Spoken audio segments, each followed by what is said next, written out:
అందరికీ నమస్కారం అండి. మనం మనసారా నవ్వి ఎంతకాలమైంది.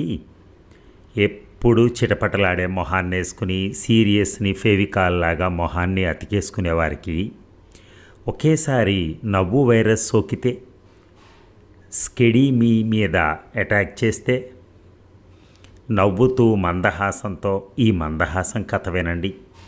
ప్రముఖ రచయిత విజయఆర్కే గారు ఆంధ్రప్రదేశ్ మంత్లీ నవంబర్ 2006 సంచికలో రాసినటువంటి మందహాసం కథ.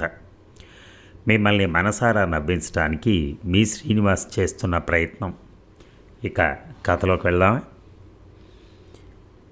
అదే పనిగా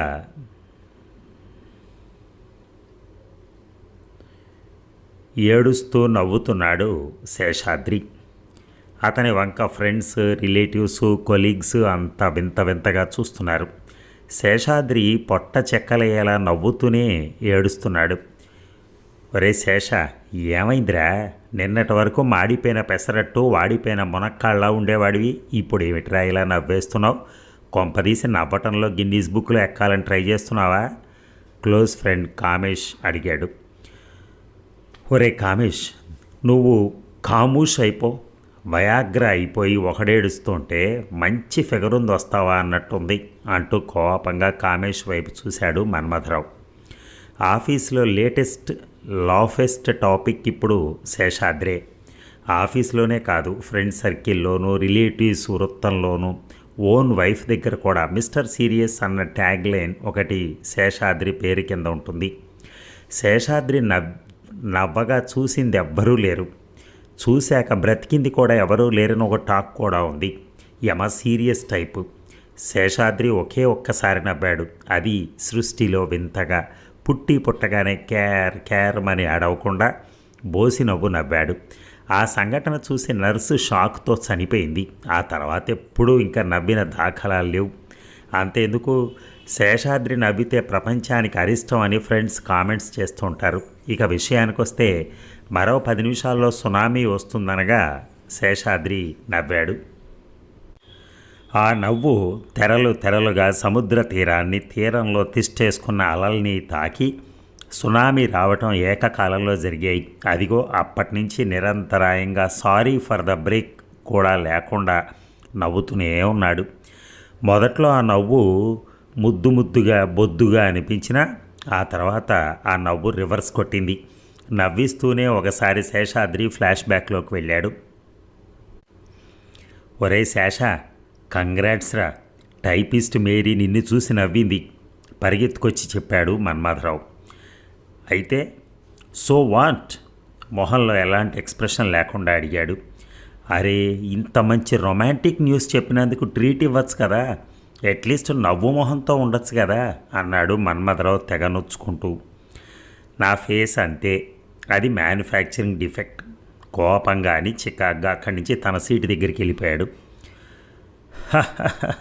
ఈ జీవుడు ఒక్కసారైనా నవ్వితే బాగుండు అనుకున్నాడు కామేష్. ఎన్నోసార్లు పెళ్ళైన కొత్తలో మిసెస్ శేషాద్రి మొగుడు వంక ఆరాధనగా చూసింది. ఎప్పుడూ నవ్వుతూ ఉంటుంది ఆమె. మొగుడు వంక చిరునవ్వుతో చూసి సిగ్గుతో కళ్ళు మూసుకుంది. ఎందుకట్లా ఊరికే నవ్వుతావు? నాకు నవ్వేవాళ్ళంటే చిరాకు అన్నాడు చికాగ్గా మొహం పెట్టి శేషాద్రి. ఒక్క క్షణం షాక్ అయింది మిస్సెస్ శేషాద్రి. తాను తప్పుగా విందా? Any spelling mistake? నాకు లైట్ ఉంటే చిరాకు, ఒంటి మీద బట్టలంటే చిరాకు, అలాంటి రొమాంటిక్ మాటలు ఓకే, కానీ నవ్వంటే చికాకేమిటి? ఏంటి, నేను జోకర్లా కనిపిస్తున్నానా? మొహాన్ని పాకిస్తాన్ ప్రెసిడెంట్ మొహంలా పెట్టి అన్నాడు శేషాద్రి. అయ్యో, నా ఉద్దేశం అది కాదండి, మీరు జోకర్లా ఉన్నారన్నది నా ఉద్దేశం కాదండి. అంటే సర్కస్లో బఫూన్లా ఉన్నానా అడిగాడు మరింతగా తన మొహాన్ని ఓవర్ ఫ్రై చేసుకుని. మిసెస్ శేషాద్రి షాక్ అయింది. ఆ తర్వాత ఆ షాక్ ఆమెకు అలవాటైంది. పెళ్ళయ్యాక కాపురానికొచ్చి ఏళ్లు గడుస్తున్నా శేషాద్రి ఎప్పుడూ నవ్వలేదు. మొగుడిని నవ్వించాలని ఓసారి చక్కెలిగింతలు పెడితే వాంతొచ్చేలాగా మొహం పెట్టాడు. ఇక అట్లా కాదని కామెడీ సినిమాలకు తీసుకెళ్తే హాల్ అంతా పగలబడి నవ్వుతుంటే శేషాద్రి మొహాన్ని బ్లాక్ అండ్ వైట్లోకి మార్చుకుని సీరియస్గా సినిమా చూసేవాడు. అలాంటి శేషాద్రికి ఒకరోజు ఋషి తారసపడ్డాడు. చిన్నప్పటి ఫ్రెండు, పైగా చదువులో తనకు హెల్ప్ చేసినవాడు. అందుకే ఇంటికి తీసుకెళ్ళి భార్యకి పరిచయం చేశాడు. శేషాద్రికి ఋషికి బోల్డ్ వ్యత్యాసం. ఋషి పెదవుల మీద చిరునవ్వు కవర్ మీద పోస్టల్ స్టాంపులాగా అతుక్కుని ఉంటుంది. ఓ pleasant morning filter coffee, pesarattu upma అందిస్తూ ఋషితో తన బాధ చెప్పుకుంది Mrs Seshadri. That's the beginning. ఇక చెప్పరా శేషాద్రి, ఏమిటి విశేషాలు అడిగాడు డాబా మీద కూర్చుని వేడి వేడి ఉల్లిపాయ పకోడీని నోట్లో వేసుకుంటూ ఋషి. ఏముందిరా, సద్దాం హుస్సేన్ ఇంకా అమెరికా చెరలోనే ఉన్నాడు. బిన్ లాడెన్ ఇప్పట్లో దొరికేలా లేడు. అబ్బా, ఇంటర్నేషనల్కి వెళ్ళొద్దరా ఋషి అన్నాడు. మన్మోహన్ మంచి క్యాపబుల్, కానీ సోనియా చెప్పిన మాటలు వింటున్నట్ట. వాజ్పేయి అంటున్నాడు అలాగా. థర్డ్ ఫ్రంట్ ఎంతవరకు సాగుతుందో ఏమిటో. అబ్బా, లోకల్కి వచ్చేరా. నక్సల్స్ ప్రాబ్లం నీకు తెలుసు కదరా. వైఎస్కి బాబుకి అసెంబ్లీలో టగ్ ఆఫ్ వారు. ఋషి తలపట్టుకున్నాడు. శేషాద్రికి సిట్యుయేషన్ అర్థమైపోయింది. సర్లే, మందు గట్రా అలవాటుందా? అప్పట్లో చేప మందు వేయించుకునేవాడిని. అల్లోపతి బెటరా, ఆయుర్వేదం సేఫా అని ఆలోచిస్తున్నాను. మొహంలో ఏమాత్రం నవ్వు ఎక్స్ప్రెషన్ లేకుండా చెప్పాడు. బాల్కనీ గోడకేసి తల బాదుకోవాలన్నంత కసి పెరిగింది ఋషికి. అది కాదురా, స్కాచ్, విస్కీ, బ్రాందీ అవే పాలు తప్ప మరొకటి ముట్టను చెప్పాడు సేమ్ ఎక్స్ప్రెషన్స్లో శేషాద్రి. నువ్వు వెళ్ళమ్మా, నేను వీడు బోల్డ్ కబుర్లు చెప్పుకోవాలి. రేపు పొద్దున కలుద్దాం. ఇవాళతో నీ సమస్య పరిష్కారం అవుతుంది అన్నాడు ఋషి. తదాస్తు దేవతలు, వై నాట్, ష్యూర్ అన్నట్టున్నారు. మిసెస్ శేషాద్రి వెళ్ళిపోయింది. మిస్టర్ శేషాద్రికి స్వయంగా పాల గ్లాస్ అందించాడు ఋషి, అందులో తన జేబులో ఉన్న ప్యాకెట్లోని పొడిని కలిపి. ఇక పొద్దున్న లేస్తూనే పడి నవ్వాడు శేషాద్రి. మొగుడి నవ్వు చూసి మిసెస్ శేషాద్రి షాక్ అయింది. వెంటనే ఏడుకొండలు నడిచొచ్చి మొగుడి తలనీలాలిస్తానని మొక్కుకుంది. మొగుడి ఏనండోయ్, ఆమె కాదు. కూరగాయల బండివాడు భయపడుతూ శేషాద్రి దగ్గరికి వచ్చాడు. విరగబడి నవ్వుతూ వంకాయలు ఇవ్వమన్నాడు. విరుచుకు పడిపోయాడు కూరగాయల అబ్బి. అతను పేపర్ బిల్ ఇచ్చి శేషాద్రి వంక చూశాడు. నవ్వుతూ బిల్లిచ్చాడు. ఓన్ ఫాదర్ని అలా నవ్వుతూ ఉండగా చూసి జార్జ్ బుష్ సద్దామును చూసినట్టు ఎక్స్ప్రెషన్ ఇచ్చినట్టు ఉండే పిల్లలు తెగ ఫీల్ అయిపోయారు. తనకెందుకు నవ్వొస్తుందో తనకే అర్థం కావట్లేదు శేషాద్రికి. ఇక ఒక బ్యాడ్ న్యూస్, మా బ్రదర్ వైఫ్ ఎవరితోనో లేచిపోయింది. శేషాద్రి ఫ్రెండ్ చెప్పాడు దారిలో కలిసి. పగలబడి నవ్వి అలాగా అన్నాడు. అవతల పార్టీకి మండింది. ఆఫీసులో బస్సు ఫైల్ క్లియర్ చేయలేదని తిడితే మజాగా నవ్వాడు. బాస్కి మండి మెమో ఇచ్చాడు. దానికి నవ్వాడు శేషాద్రి. అలా అతను గుడ్కి బ్యాడ్కి నవ్వుతూనే ఉన్నాడు. ఎంత నవ్వు ఆపుకుందామన్నా నవ్వు ఆగటం లేదు. ఒక డాక్టర్ చూపించింది మిసెస్ శేషాద్రి.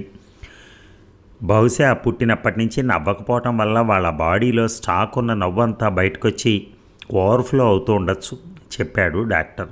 ఆ విషయం విని పగలబడి నవ్వాడు శేషాద్రి. సైకియాట్రిస్టులు, సైకాలజిస్టులు, స్వాములు, బాబాలు ఇలా అందరూ ట్రై చేశారు.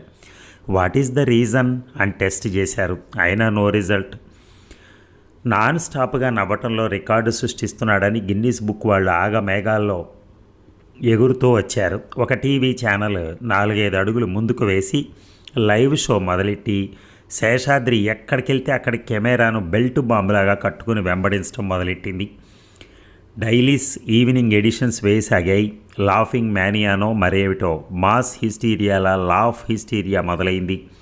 ఎల్లప్పుడూ మొహాన్ని పిటపిటలాడించే పెంచలేశ్వరరావు లాంటి వాళ్ళు అదే పనిగా నవ్వుతున్నారు.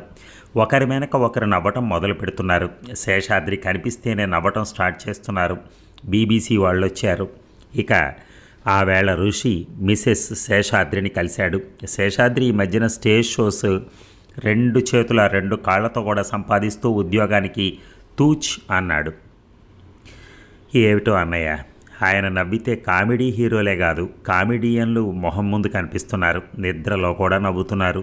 ఏం కాశ్మోరానో బిత్రోచీనో సోకలేదు కదా అని అడిగింది ఋషిని. నేను సోకాను చెప్పాడు ఋషి. మీరా? నేనే. నాకు నవ్వంటే ప్రాణం, నవ్వంటే గౌరవం. ఇష్టం. మా పద్మక్క తాను చనిపోతానని తెలిసి కూడా చనిపోయే ముందు నువ్వు నవ్వితే బాగుంటావురా అంటూ నవ్విస్తూనే మమ్మల్ని విడిచి వెళ్ళింది. ఈ ప్రపంచంలో మనిషి మాత్రమే నవ్వగలడు, కానీ నవ్వటం లేదు. టెన్షన్, కెరీర్ ఏవో కారణాలతో మనస్ఫూర్తిగా నవ్వటంలా. శేషాద్రి లాంటి వాళ్ళకైతే మరీను. ఇంటి యజమాని నవ్వితే ఇంటిలిపాది నవ్వుతారు, సంతోషంగా ఉంటారు, కండరాలు కదులుతాయి, రసాయనాలు విడుదలవుతాయి, ఆయుష్ పెరుగుతుంది. నాకు పరిశోధనలంటే ఇష్టం. ఒక జోక్ చెప్పినప్పుడు, హాస్య సన్నివేశాలు చూసినప్పుడో, సంతోషం కలిగినప్పుడో మనసుకి చక్కలిగిలి ఏర్పడి నవ్వుతాం. అదే నేను పరిశోధన ద్వారా సాధించాను. కొన్నాళ్ల క్రితం అస్సాంలోని గోస్ నుంచి గోస్ముడి ప్రాంతంలో నివసించే ఒక ఆదివాసీ తెగవారు తమ శత్రువుల మీద పగ సాధించడానికి ప్రయోగం చేశారు. అక్కడ అడవుల్లో దొరికే స్కెడీ అనే వనమూలికలు పొడి చేసి మద్యంలో కలిపిస్తే అది తాగిన వ్యక్తులు నవ్వలేక చచ్చేవారట. అదే ఆలోచనని మంచికి ఉపయోగించి మోతాదు తగ్గించి కొత్త రకం మూలికలతో కొత్త రకం మందు తయారు చేశాను. నీ ప్రాబ్లం విని శేషాద్రి మీద ప్రయోగించాను. అయితే డోసు ఎక్కువైంది, దాన్ని తగ్గించిస్తాను. మెల్లిమెల్లిగా ఈ మందును నవ్వును మర్చిపోయిన వాళ్ళకి అందజేస్తున్నాను. ఇది మనలో ఉన్న నవ్వుని వెలికి తీస్తుంది. ఈ కథ తెలుసుకొని ఒకసారి ఎవరైనా నవ్వుకున్నా, నవ్వు అవసరాన్ని గుర్తించినా చాలు. ఈ మనుషులు స్వచ్ఛందంగా నవ్వే వరకు నవ్వు ఫార్ములా మందహాసం కొనసాగుతుంది అంటూ లేచాడు ఋషి. మీకు మందహాసం అవసరమా? ఆల్రెడీ మీ పెదవులపై చిరుదరహాసం ఉందా? అదండి కథ. Thank you very much. ధన్యవాదాలు.